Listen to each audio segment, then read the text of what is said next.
magwala sila doon sa harap ng ICC. Sugurin nila pati yung mga local police doon. Sugurin mismo nila yung hearing ng ICC para solve. Gawa niya, Mr. Maravilla, sila yung nagsabing susugurin daw. Di okay. Pag ginawa nila yan, mga kababayan, malamang permanente na doon si Digong. Baliktad ang magiging resulta niya sa gusto nilang mangyari. Pero maganda yan kasi para ma-redeem ni Baste yung ginawa niyang pag-atras sa laban kay General Torre. Nasira yung maisog image kasi ng mga Duterte.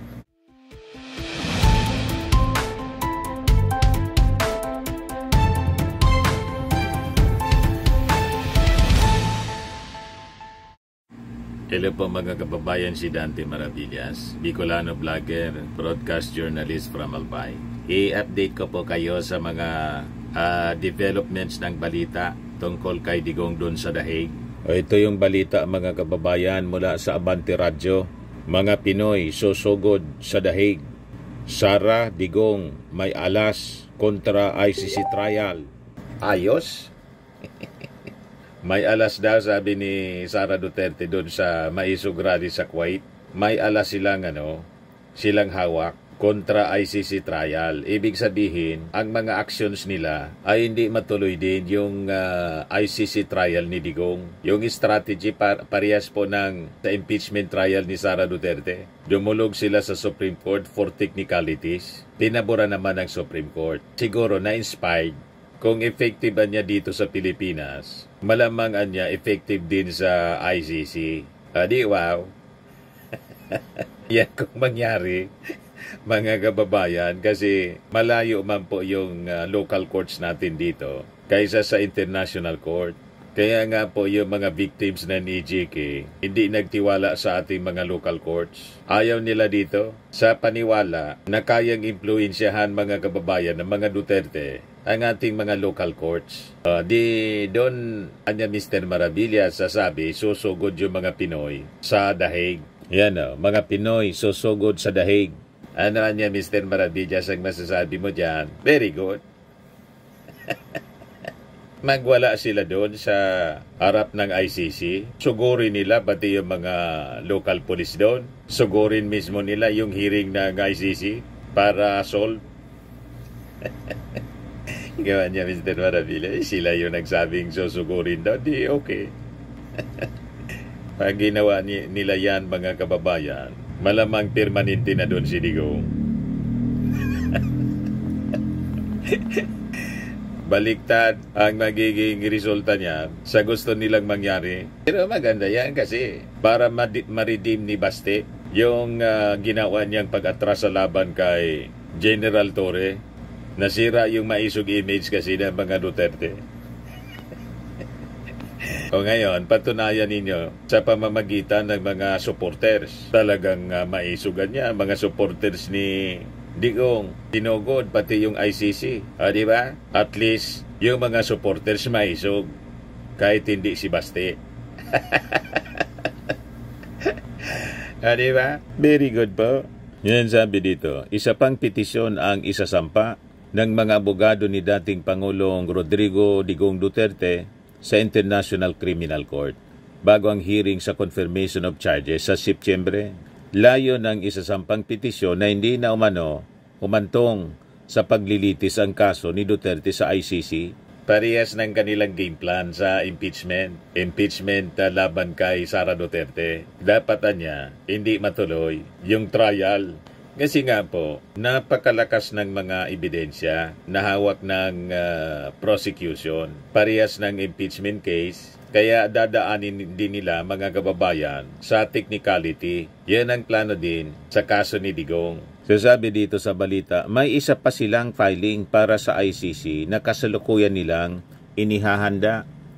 Hindi nila masabi kung ano ito dahil hindi pa nila ito naisumite sa korte. Sabi ni Sara sa kanyang pagsasalita sa harap ng Filipino community sa Kuwait noong Friday.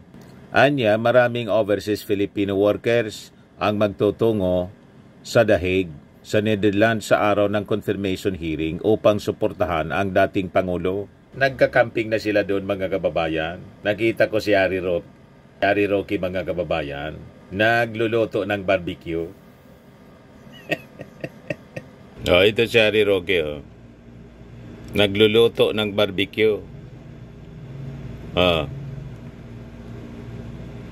Yan Matapos na mag-away-away, mga kababayan dahil sa humba. Pakalat-kalat na lang po si Atty. Harry Roque. Talagang buhay. Ang masaklap kung after ng humba, barbecue naman po yung pag-awayan.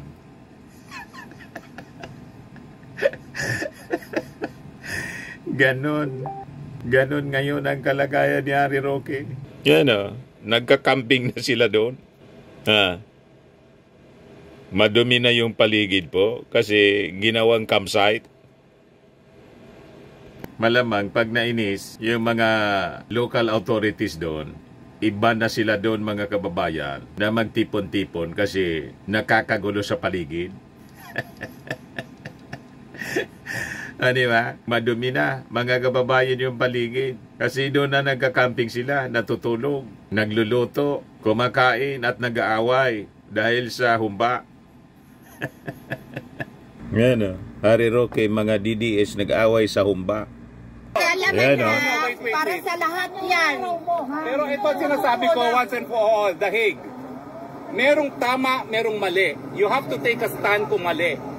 Kung mali ang ginagawa, paalam nyo. Kasi akala niya, sunod-sunuran kayo sa kanya That's why he gets away with it. Kaya nga kailangan na magwala minsan. You have to take a stand. Nasisira tayo rito all because of him. Hindi, walang right. Pag diba? yung mga taong walang tama o mali. Diba? My goodness, food. Tayo, oh my gosh, food. At saka... Sinabi yung birthday ng kaibigan niya. At saka, mami naman, Kawawa naman si Alvin, birthday na birthday, Subo-sobra na siya.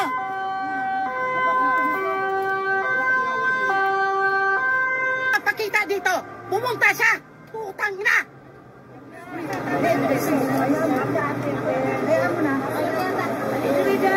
Nga, binababoy tayo ni Aldo.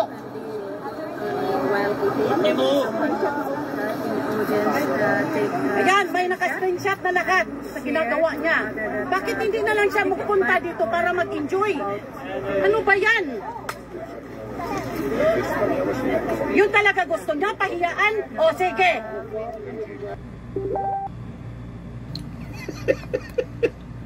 Dahil sa humba po, mga kababayan, nag-away-away yung mga DDS sa The Hague. Ngayon, sabi ni Sara, susugo daw yung mga Pinoy sa The Hague. Ayos, very good. Para pag nagkagulo kayo dyan, may rason na para ibawal ang pagtitipon-tipon kasi nagiging unruly na po at naging madumi na po yung paligid. So nakakaya ito mga pinagagawa ng mga DDS mga kababayan sa The Hague. Nasira yung imahe ng mga Filipino, yung mga masasamang ugali po. Sa bagay, sila man lang po ang may ganyang ugali. Nakikita ng ibang lahi, doon nila ginagawa dahil lang sa pagkain sa humba, nag-aaway-away. You see? So marami daw ng mga Filipino ang pupunta doon sa araw ng confirmation hearing para suportahan ang dating Pangulo. Sabi ni Sara, naganda sila para sa confirmation of charges. Maaring narinig na niyo na at ilan sa inyo ay maaring nagpaplanong pumunta sa The Hague sa September 23 para sa confirmation of charges. Tapos naganda na rin ang mga abogado, sabi ni Sara. So, sabi dito sa kwento ng Abante News, muling haharap sa ICC pre-trial chamber si dating Pangulong Duterte para sa hearing ng confirmation charges sa September 23. Dito, pakikinggan ang panig ng prosekusyon, depensa at kinatawan ng mga biktima ng umano'y extrajudicial killings sa gira kontra droga ng Administrasyong Duterte. Pagkatapos ng 60 araw, magdidesisyon ang mga judge kung magkakaroon ng paglilitis o hindi. Sabi ni Sara, meron po silang final yung pag-question ng jurisdiction ng korte sa kaso ni dating Pangulong Rodrigo Duterte. Simple lang ang sinasabi nila. Nag-imbestiga kayo, lampas na ang 1 taon na pwede kayong mag-imbestiga. Dumaan ang 1 taon bago kayo nagsimula mag-imbestiga, kaya hindi na yan pwede, sabi ni Sara. Iti-technical nila mga kababayan, parang yung impeachment case na lumabagan niya sa 1-year bar rule na kinatigan ng Supreme Court. Tingnan natin kung ang technical questions nila mga kababayan sa kaso ni Digong sa ICC, papaboran ng mga ICC judges. Kasi ang game plan nila, dapat hindi matuloy ang trial sa dating Pangulo, citing lack of jurisdiction po. Kasi ang narrative nila po, kidnapping, kinidnapan niya.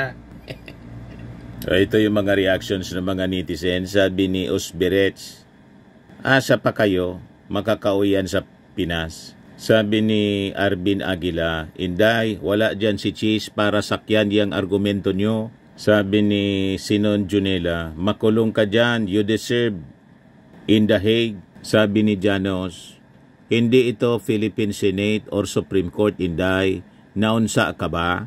Sabi ni Joel Ray Septimo, luto mo na mga DDS. Sa Pinas kasi, kayang lutuin ang kaso. How to cook humba. You see, walang maniwala sa sinasabi ni Sara Duterte sa ating mga netizens po. Sabi ni Viner Del Monte, ano yan, impeachment? Sanay talaga ang mga Duterte sa pagmamaniobra ng mga kaso gamit ang rason na teknikalidad kuno, imbes na yung bigat ng kaso ang sagutin. Intimidasyon talaga ang galawan. Sabi ni Erms Junior Bala, mga judges doon hindi gaya ng mga hukom sa Supreme Noodles na kayo naglagay, kaya yung mga technicalities ninyo di uobra. Sabi ni Najdi, ginagawa mo naman impeachment, pinaglalaroan ng Senate, kakampi mo DDS Senator, ibahin niyo ICC, iba ang kanilang korte, ibang kanilang court sa Korte ng Pilipinas, Supreme Court. Pwede bayaran, pwede din utang na loob, friends, money talk. Sabi ni Rosemary Kahutay, sounds like the impeachment. Sabi ni Miles Montecastro, ang ICC ay hindi Supreme Court, Senate na hawak nyo. Kung hindi lang pumunta si Digong sa Hong Kong, malaya pa sana siya hanggang ngayon.